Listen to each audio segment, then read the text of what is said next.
Current affairs question bank और current affairs quiz May 3rd, 2020. These questions are important for UPSC, PSC, SSC, Railway, Banking and SBI, IBPS, etc. exams. We have two portions in this quiz section. First portion is for SSC, Railway, Banking, IBPS, SBI exams, and the part 2 or portion 2 in this quiz section is for those aspirants who are preparing for UPSC or PSC exams, state PSC exams. Okay, first question. Kovilpatti Kadalai Mithai, which was recently granted GI tag, belongs to which of the following states? Kerala, Karnataka, Tamil Nadu, Andhra Pradesh. So this is belongs to Tamil Nadu. This famous Kovilpatti Kadai Mithai has been granted the geographical indication tag. Okay, and this is manufactured in Kovilpatti and adjacent towns and villages in Thoothukudi district, Tamil Nadu. Okay. If any product gets geographical indication tag, it means this brand or the GI, the tag will now help this brand reach an international audience. तो जिसको भी GI tag मिल जाता है उसको international audience या international market available हो जाता है, इसलिए उसकी पॉपुलैरिटी और बढ़ जाती है, ऐसा होता है. तो ये तमिलनाडु से रिलेटेड है. नेक्स्ट, अब ये पोर्शन जो आएगा ये है SSC बैंकिंग एग्जाम्स वगैरह के लिए. Central government has increased MSP to how much percentage from 16%. Okay, तो गवर्नमेंट ने जो मिनिमम सपोर्ट प्राइस है उसको 16% से कितना इंक्रीज कर दिया है, इसको 66% इंक्रीज कर दिया है गवर्नमेंट ने, जो बहुत ज़्यादा होता है, काफ़ी होता है. अभी लॉकडाउन चल रहा है इसलिए फार्मर्स की हेल्प करने के लिए और उनकी जो क्रॉप्स हैं उनको परचेज करने के लिए MSP इंक्रीज किया. एक्चुअली MSP क्या होता है? It is a minimum support price, is the price at which government purchase crops from the farmers, whatever may be the price of the crops. Minimum support price is an important part of India's agriculture price policy. The MSP helps to incentivize the farmers and thus ensure adequate food grains production in the country. तो जो minimum support price है वो क्या होता है? Farmers की जिस rate पे गवर्नमेंट है जो उनकी फसल क्रॉप्स को परचेज करती है वो होती है, जो पहले 16% था उसको 66% कर दिया गवर्नमेंट ने. Next, the new website of the shipping ministry is find correct. तो अभी जो न्यू वेबसाइट है मिनिस्ट्री की, शिपिंग मिनिस्ट्री की, वो है shipmin.gov.in. Okay, so B is the correct answer. shipministry.gov.in, in short shipmin.gov.in. ये है, ये ध्यान रखना है. जो बैंकिंग SSC वगैरह की प्रिपरेशन कर रहे हैं इस तरह के क्वेश्चन आते हैं उसमें एग्जाम्स में.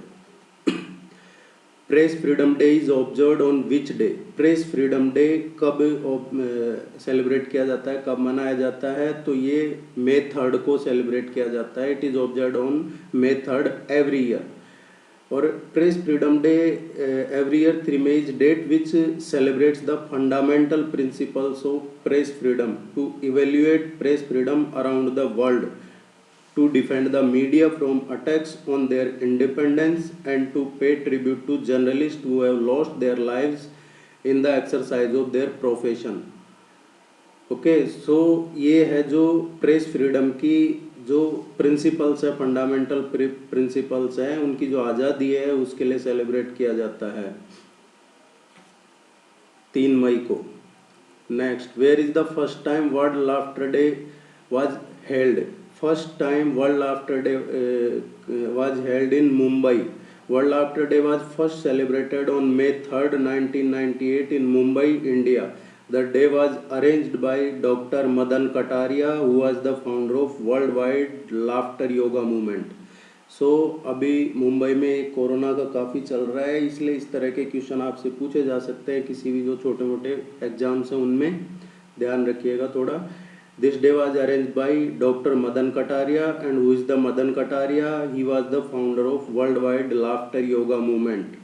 ठीक है, ये पहली बार मुंबई में सेलिब्रेट किया गया था. Which is the largest city of south Africa country? South Africa country की जो सबसे लार्जेस्ट सिटी है वो है जोहान्सबर्ग. बाकी उसके बाद आता है केप टाउन है, ये इसके बाद आता है इनका नंबर है जो जोहान्सबर्ग सबसे बड़ी सिटी है साउथ अफ्रीका की.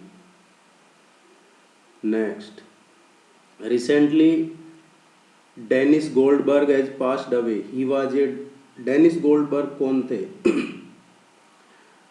डेनिस गोल्डबर्ग, आप ये कहीं ना कहीं डायरेक्ट और इनडायरेक्ट नेल्सन मंडेला का जब नाम आता है तो डेनिस गोल्डबर्ग का भी नाम आता है. He is recently passed away and Dennis Goldberg was a South African social campaigner who was active in the struggle against apartheid. Apartheid क्या होता है? अपार्थाइड होता है रंगभेद. ये जैसे नेल्सन मंडेला ने लंबी लड़ाई लड़ी रंगभेद के खिलाफ, काले गोरे का भेद, तो वैसा ये कैंपेनर थे Goldberg. He was accused in number 3 in the Rivonia trial. Rivonia trial क्या है? रिवोनिया ट्रायल के बारे में आप नहीं जानते हैं तो गूगल करो और पता करो. बाकी मैं बता देता हूँ रिवोनिया ट्रायल क्या था थोड़ा. रिवोनिया ट्रायल जो साउथ अफ्रीका में 9 अक्टूबर 63 से और जून 64 तक ये ट्रायल हुआ था. Rivonia trial led to the imprisonment of Nelson Mandela and other among the accused who were convicted to sabotage and sentenced to life at the place of justice Pretoria. ठीक है, तो ये जो था रिवोनिया ट्रायल, इसमें जो नेल्सन मंडेला थे और उनके साथ में कुछ और लोग थे जैसे डेनिस गोल्डबर्ग वगैरह, इन पे चार्जेज लगे थे सैबोटेज के, जासूसी के, देशद्रोह के, इस तरीके के कुछ चार्जेज लगा के, क्योंकि इन्होंने काफ़ी बड़ा मूवमेंट कर दिया था रंगभेद के खिलाफ. सरकार परेशान हो गई थी, इनको जेल में डाल दिया था. तो ये थे डेनिस गोल्डबर्ग जिन्होंने रंगभेद के खिलाफ लड़ाई लड़ी थी और ये अभी रिसेंटली इनकी डेथ हो गई. ये साउथ अफ्रीका से थे. Next, who is the secretary to the ministry of road transport and highway? अभी रिसेंटली जो ministry of road transport and highway में सेक्रेटरी अपॉइंट किए हैं Arun Kumar. So Arun Kumar is the right answer. Headquarter of ministry of micro small and medium enterprises, इसका headquarter कहाँ पे है? Obviously इसका हेडक्वार्टर न्यू दिल्ली में है. जो MSME बोलते हैं हम, MSME यही है, ministry of micro small and medium enterprises. इसका हेडक्वार्टर दिल्ली में है, new Delhi. Ministry of tribal affairs was founded in which year? Ministry of tribal affairs was founded in 1999, 1999. इसमें इसकी स्थापना हुई है ट्राइबल अफेयर्स मिनिस्ट्री की. Ministry of micro small and medium enterprises were established in which year? जो MSME की बात कर रहे थे हम, वो कब एस्टेब्लिश हुआ है? MSME 2007 में एस्टेब्लिश हुआ है. ये थोड़ा आप ध्यान रखना. ये इंपॉर्टेंट क्वेश्चन थे आज के मेथड के. अब पार्ट 2 है जो UPSC, PSC, civil services exams के लिए है. Consider the following statements with respect to Ayush Entrepreneurship Development Program. Ayush Entrepreneurship Development Program क्या है? Recently, Ayush Entrepreneurship Development Program was jointly organized by the Ministry of Ayush and Ministry of MSME. It aims to promote the Ayush sector in the country under different schemes of the Ministry of MSME. The two ministries have drawn up an action plan for promoting AYUSH sector. इसको promote करने के लिए ये किया था अभी इन्होंने. So it aims to promote the AYUSH sector in the country under different schemes of the ministry of MSME. ये करेक्ट ऑप्शन है. It was jointly organised by the ministry of AYUSH and ministry of MSME, ये भी correct answer option है। So first and second both are the correct statements, so C is the right answer. Here it is the explanation, you can read here. Next, consider the following statements with respect to चाक हाव। ये चाक हाव का आप अगर हमारा current affairs का पढ़ोगे तो उसमें इसके बारे में काफ़ी डिटेल में बता रखा है। जो मे थर्ड के करंट अफेयर्स है उसमें ये मणिपुर से रिलेटेड है। इस ब्लैक जो राइस है ये मणिपुर से रिलेटेड है। It is scented glutinous rice variety popularly known as black rice cultivated widely in Manipur. ये राइट ऑप्शन है, करेक्ट है ये। For the first time in India the rice variety has been granted geographical indication tag jointly for the 7 north eastern states of India including Manipur.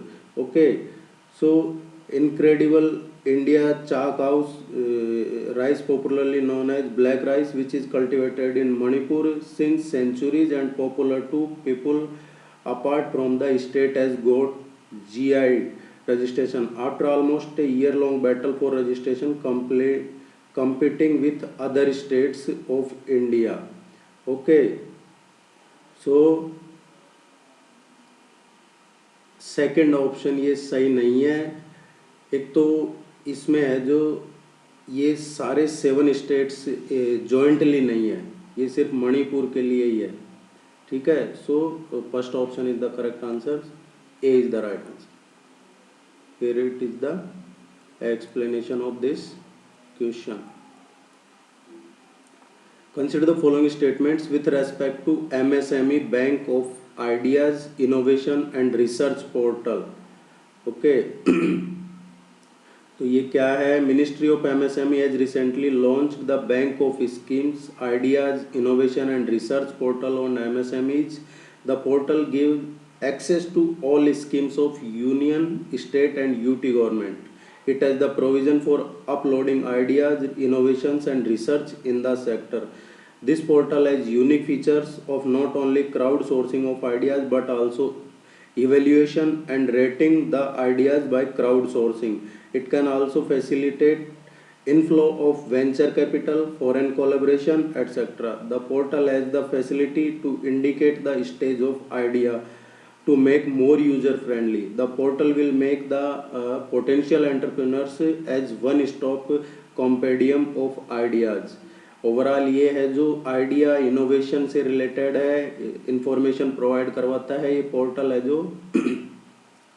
So the portal launch by ministry of MSME gives access to all scheme of union, state and UT government. बिल्कुल statement first is correct.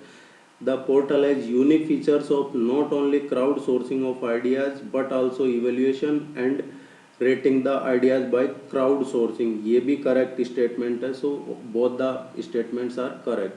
Answer is C. Here it is the explanation of this question. Global report on internal displacement 2020 was published recently by। ये जो grade है global report on internal displacement, ये इस तरीके के question UPSC पूछता है कि ये रिपोर्ट किसने पब्लिश की है। तो आपको पता होना चाहिए ये रिपोर्ट्स के बारे में कि ये रिपोर्ट किसने पब्लिश की है, ठीक है। So this grade 2020 was published recently by Internal Displacement Monitoring Center। Internal displacement monitoring centre IDMC ने ये पब्लिश की है। Nearly 5 million people were displaced in India in 2019, the highest in the world so far। लगभग 5 million जो Indians है वो displace हुए हैं 2019 में according to recent report from the internal displacement monitoring centre. And the title global report on internal displacement, ये इसका टाइटल है। The centre is a part of Norwegian refugee council. Globally around 33.4 million people faced new internal displacement because of conflicts and disaster in about 145 countries in 2019। The displacement in India were prompted by increased hazard intensity, high population and social and economic vulnerability, the report stated। इस report में ये कहा गया है कि जो India के 5 million लोग डिस्प्लेस हुए हैं उसकी वजह ये है, एक तो इंक्रीजिंग ऑफ हजार्ड इंटेंसिटी, ये भूकंप, ज्वालामुखी, ये इस तरीके की चीज़ें है ना, सुनामी वगैरह, बाढ़ वगैरह, high population and social and economic vulnerability, एक तो सोशल और इकोनॉमिक वल्नरेबिलिटी की वजह से भी ये लोग डिस्प्लेस हुए हैं। C is the correct answer. Next is we have already discussed this question, Kovilpattai Kadalai Mithai, it is belongs to Tamil Nadu। Okay, so please subscribe the channel। Thank you so much, best wishes for your exams।